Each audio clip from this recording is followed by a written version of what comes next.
Directly across the road from a nursery. And we're all no strangers to recent posts coming out all over social media. And to me, it's irrelevant whether scaremongering, fearmongering, or just put out there to make some people look bad for sharing it. For me, for quite some number of years now, I have understood that the dangerous position that this government has been putting us in with their open borders policies, by allowing all peoples from not just the EU, from outside the EU to come to this country. Now, during the 2021-2023 period, our population seen a 15% increase. That's just under 300,000 migrants came to this country in 2 years. That's a lot of people, folks, that are supposed to assimilate. Where did they put them? They put them in our hotels. They started redeveloping properties. They were handing out large sums of money to landlords all across to revamp their properties, to turn them into HMOs. Now these HMOs can house up to 4, 5, maybe 6 people. From what I'm reading up on, maybe 2 different families are supposed to be in this. But what we have seen on numerous occasions is 3, 4 fighting age males and 1 child in a property. I'll redirect your memories back to off the shore road up on Waverley area. There was 4 fighting age males living in a 2-bedroom flat. And what the people of the shore road done, they came together, they protested outside this property, they drew attention to it, and for me, the only reason these people left this flat is because they were getting hate. They had something to hide. If they were living there perfectly legally, why would they up and go? The same goes for the other 4, 5 properties that were intended by the Shore Road protesters. They also decided to up and leave. If these people had nothing to hide and were here to perfectly just assimilate into our communities, why did they leave? Why did they feel the pressure from the local community? Cheers, mate! So anyway, go back to the reference and the numbers I was given. Our 15% increase in our population over those 2 years. In 2024, what we had was our net gross loss increased by 4 times. I think it went up something like 300%. This was down to the costs of housing, illegal migrants, the costs of providing them foods, something like 28 million a year just for translators. What were the translators for? A lot of them obviously for these people that were getting into court and were being done. And a lot of people have came across this whole visual of what we now call a 2-tier system. We have always lived in a 2-tiered system, folks, and here's the thing about it is, when it comes down to legislation, it's just policies written by man and woman printed on the paper. They have nothing to do with your rights. These legislations do not trump your rights. For well over 50 years, our rights have been hidden from us. No risk of fines or forfeitures of monies before conviction. This is our fundamental right, along with your right to remain silent. Because anytime these officers are engaged with you on a victimless crime, they want you to incriminate yourself. So when they ask you a question, you say, yes, you contract, you consent, you're being covered by it. If you know your rights, it completely turns the table here, folks. What I want you all to know is to learn your rights. Let me reflect back to the Lucy Connolly case. When Lucy Connolly was done for her tweet, but she quickly taken down after 30 minutes, that woman was advised by her legal team to plead guilty for a lesser, less harsh sentence. For many years I have told people, you always plead not guilty. You have a right to a trial by jury. So what Lucy Connolly's solicitors done was basically just put her in the jail. They advised her to plead guilty. It should always be a not guilty, folks, especially if there's no victim. I mean, our customs and way of law here,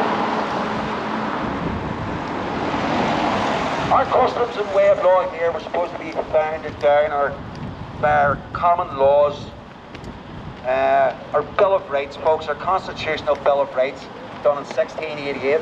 That was done to fight against the tyrannical King James at the time. I mean, And people marching around in their marches, they're not actually marching for the king, they're marching to commemorate the taking away of King James from his place, possession. We're now in a position again, folks, where this king has basically handed us over to all faiths. From what I remember, we were always raised in a Christian heritage, a Christian culture. So what basically happened was Lucy Connolly's solicitor got her to plead guilty, and she ended up in jail based on that advice. So let's look back now at Ricky Jones. You all know Ricky Jones out for in England that done that. Yeah. Right. The guy said, get all the truth. Well, here's the difference, folks. Ricky Jones knew his rights. He knew there was no intent, what's known as mens rea.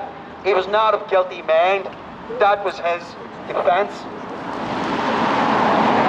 And he also pleaded not guilty at first, which meant his case was taken to a trial by jury.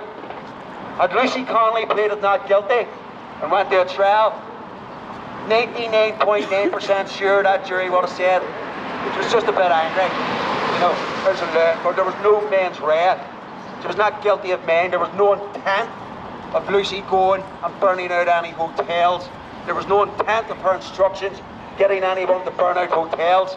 If Lucy had told all those people to go and jump off a cliff, would they have done it? No. So what is it basically showing, folks, all over mainstream media here? Is it been showing one man that has used his rights? This man has shown you all how this justice system is supposed to work. Fair, transparent, under the law and the facts, jury by trial. So when these solicitors bring you into a court and they tell you just to plead guilty, they're basically sinking you, folks. No victim, no crime, no harm, injury or loss. For years I spoke about this judicial system, this bar, this law society.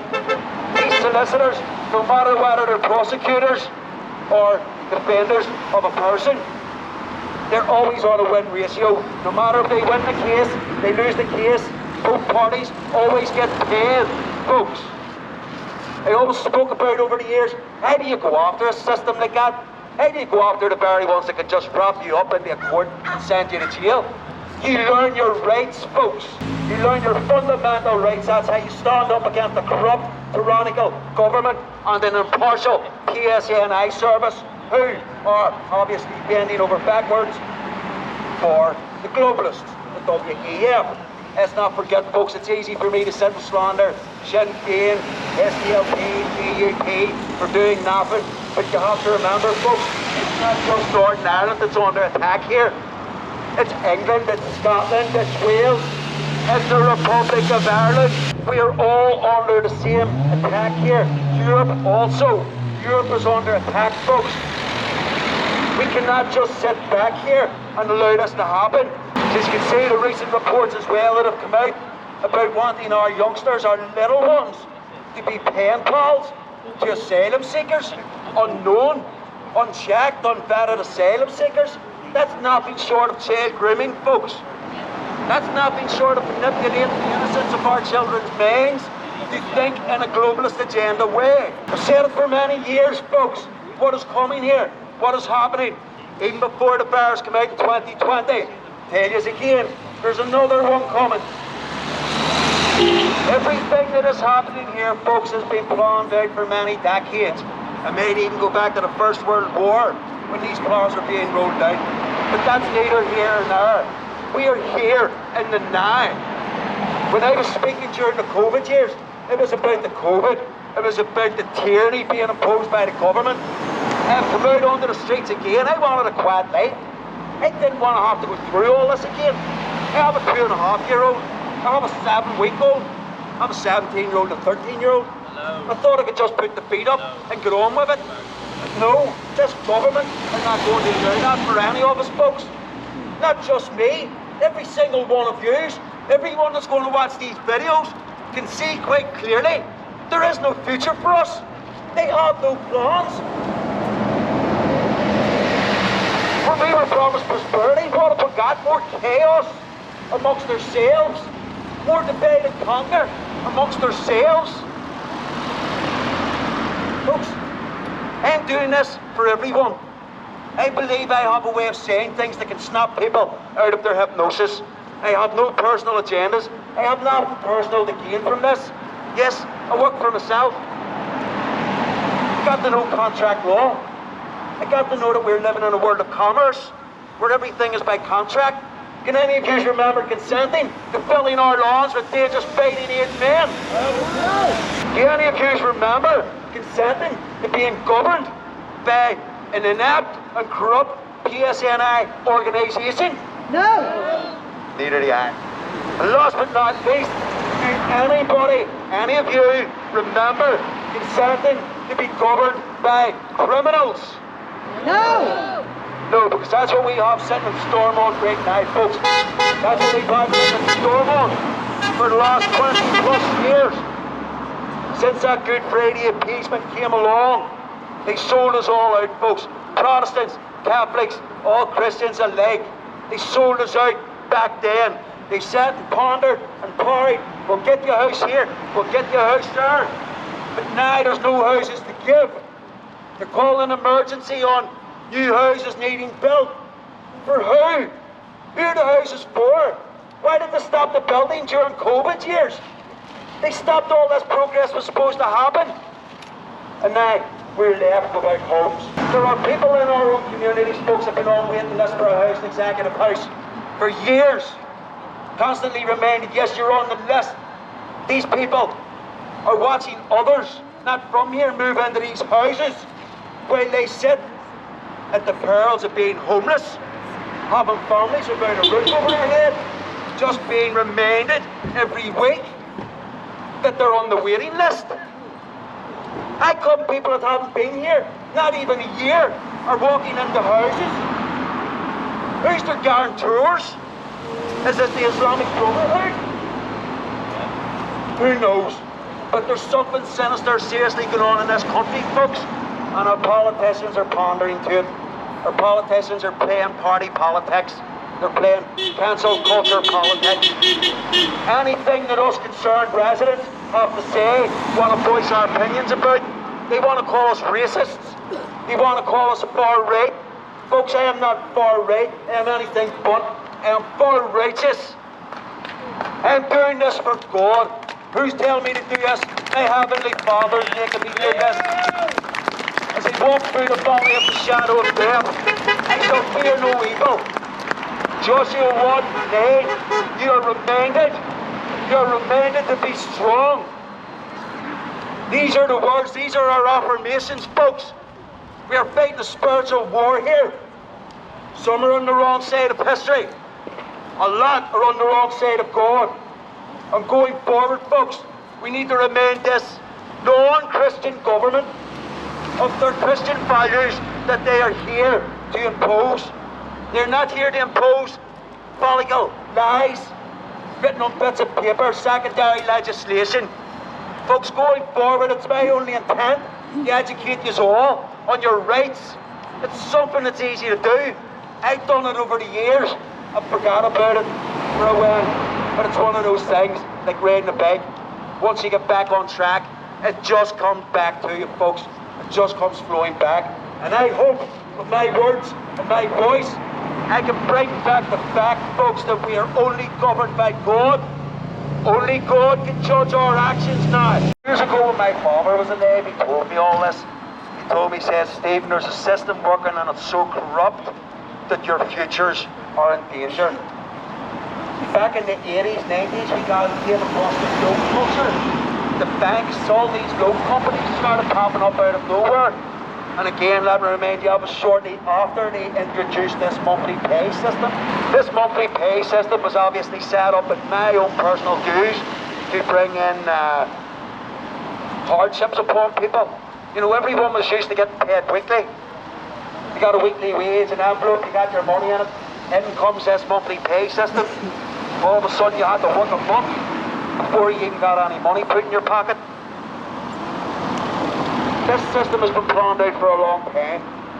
This housing crisis we are in, this housing crisis is by design, folks. The housing executive are in contract with WEF, the World Economic Forum. They have been for a long time.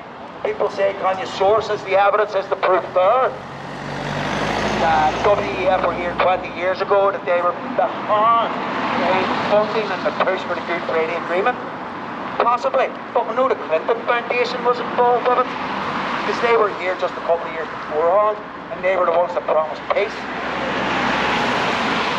Folks, I thought after the Twin Towers came down and the Bush administration came out and called the World War on Terror, I thought eventually at long last, especially here in Northern Ireland, that we would be free from terror. That's what this contract agreement, Good Friday Agreement, was supposed to be. To keep us free from terror on these lands. But they softened us up. They've made us all feel, let's say, dependent on the state.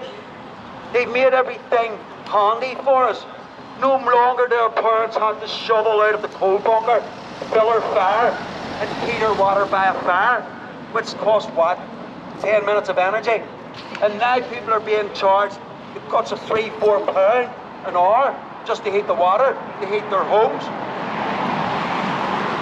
When these machines come in, when the likes of the gas energy, the heating, the electricity meters, these things were all brought in, folks, to put the liability of the energy of heating your home, your water, onto all of you.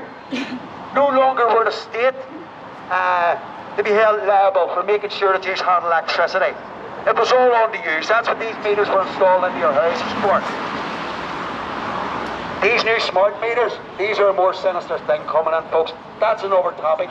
Talk on a video maybe sometime. But here today, our main focus is, why is there over 100 feeding-age meals across the road from a nursery? Why are we seeing reports all up and down this island of bypass centres, HMOs, either being built across the street, like this one, or just down the street from nurseries, from our schools, from our secondary schools? Am I wrong to think it has a plausibility that there might be a jihadi attack on our schools come September 11th, come October the 7th? These dates are big ritualistic dates, folks. And I have no doubt that these dates will be used against us. If not this year, at some point coming close, folks. As I was saying earlier on, folks, 2021 to 2023, our population increased 50%. That was because just under 300,000 migrants come into our population of, let's say, 1.8 million. Put it up to 2.1, so that's 50% increase. That's from 2021 to 23. What has the increase been since 2023 till now? These stats they won't give out. They've told us they've quadrupled our net gross loss, while this net migrant increase was supposed to be for economic reasons. They tell us we needed doctors and surgeons. Yeah, that's because they either killed off all our doctors and surgeons with a vaccine, or they all packed their job in because they were being forced to take a vaccine that was created within the space of 4 or 5 days. They have made our people dependent on information that comes out from professional companies, like pharmaceutical companies. We have all laid our trust in these companies. We have laid our trust in these public figures. They have told us all. It's only to save granny. It's only to pretend it's vulnerable. But yet here we are, folks, years later. We still have vulnerable people. The other day I was made aware last week, of a paedophile that was living on the Woodstock Road. And the reason that was being done about this man was because there was a vulnerable Polish autistic youngster lived underneath. And I was like, the hell with that. No way. What's more important? That children, or that child, being affected maybe by a protest, or a known convicted paedophile living up above that young vulnerable child? Folks, when I look at the stats, North, South, East Belfast, they're all in the figures of over 120 of sexual predators living within their communities. Many in West Belfast. My last check-up, and that's here, this was a year ago, folks, just running from my head here, was under 50. Under 50 known sex offenders living in West Belfast. Now, everybody knows that Naomi Long came out and completely defended paedophiles' rights to remain hidden and unknown in our communities, where our children have to run, where our children have to play. She thinks it's okay just to freeloadies, dangerous men, let's call them, convicted dangerous men in our areas. I don't believe that. I don't believe that should be happening, folks. Maybe there should be an island off somewhere, a boat off the shore somewhere for these people to go and stay. But the same goes for these illegal immigrants. There's too many of them here, folks. There's enough of them here to go to war with us. And this government is still bringing them in. They're still coming in the buses. All this dinghy talk about dinghies.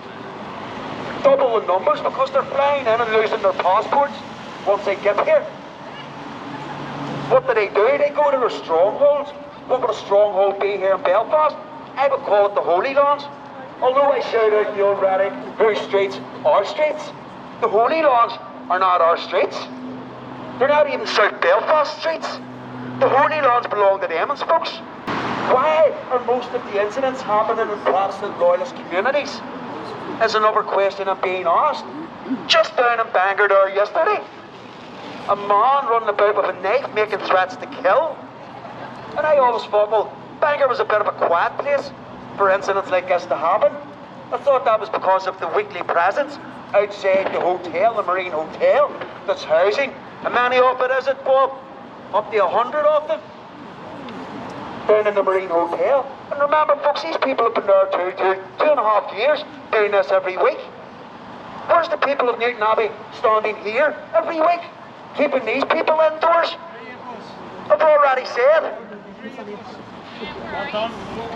I know yous are here, folks. I know yous are here now. But what I'm saying is, I shouldn't have to be calling these protests in every town, every county. These should be coming up and manifesting themselves, folks. I just put the ideas out there. I'm not here to control all these groups. I am one man. I can only do what I can do. There's a lot of hardships that came to me over the last 3 months, but the efforts I've had to put in, hardships in my family, hardships in my work, that's the only thing I've had hardships with, you know. And now, there's new hardships starting to arise, but it's not going to stop me, folks. I'm a determined man. I've always told people, if you want to change the community you live in, you have to start with yourself. You have to become that man, that woman that puts the foot outside the parapet of control in your area and says, enough is enough. It's time for our people to stand up and be counted for. Because if you're not, folks, these ones are just looking out their windows. They're slicing their throats out their windows at us. They're looking at this and saying, this is going to be a piece of piss. Where's all their men? It's all their women out protesting. There's nobody out on the streets. These people are just sitting waiting from a command from Grand Central. There'll be Iran leadership calling for a jihad all over the UK. And again, tens and tens of thousands of these radicalised jihadis living in the UK. I remember reading stats some 4 years ago looking in the Republic of Ireland for population quota. They were the second on the record for having the highest population of jihadi radicals. Jihadi radicals in Europe. This was Ireland with a population of, what was it, about 7 million? Go ahead, Stevie. Folks, listen, again, you all know what's going on here. It's good to see the many faces that keep coming to every demo I hold. And I say, I have no intentions in stopping here, folks. We need these numbers to grow. You only go back and look some 50 odd years ago when that City Hall was filled for a civil rights movement, for fairness and equality and transparency, especially when it came to the law, folks. How many of our people, our warriors, our fighters are in jail because they didn't know their rights? How come our education system does not educate us on the law and our fundamental Bill of Rights? Because if we all knew this, they would have no way of extorting money from us. It's one big extortion racket, folks. And I'll not go into detail about how they're extorting it, where they're extorting it from, and how they're putting it back into a trust. Folks, we're being dictated to. We have been for many years now. And I'm not just talking about COVID. Everything for the last 20 years before COVID was to soften us up to a point where we lost the fight. All over the COVID years, you'll hear me talking about where's all the COVID protesters? And here's the blunt truth, folks. They gave up. They all gave up. They said, what was the point? Nothing was happening. Nothing was coming from it. But they didn't see a massive protests on the scale of what this government are seeing now. I have no doubt, folks, that we are making an impression against them. And this is why I say we have to keep going. Every group in their own right, in their own communities, keep going. I will keep pushing your protests. I will keep supporting what you do in your own communities. That is solely down to you. All I can teach you or educate you on is the right way to go about it, folks. When force is necessary and when force is not necessary, there's a time and a place. And it's down to us now, folks, to police our streets. If we're not out on the street patrolling them, it won't be long till there's groups of men with Sharia vests on patrolling them, telling you to get off the street with your dog.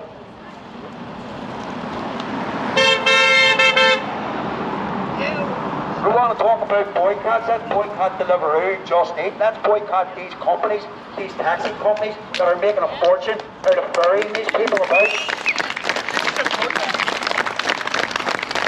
You have to remember, folks, that there are illegals coming in and getting the use of these bikes to do deliveries. It's claimed they're making £400 to £500 a week. I don't know. Must be milking us somewhere. What's their benefits? Well, plus their benefits that they're all getting too. And that's another thing, folks. I mean, I don't believe they're here for the benefits. I believe they're here for a bigger agenda.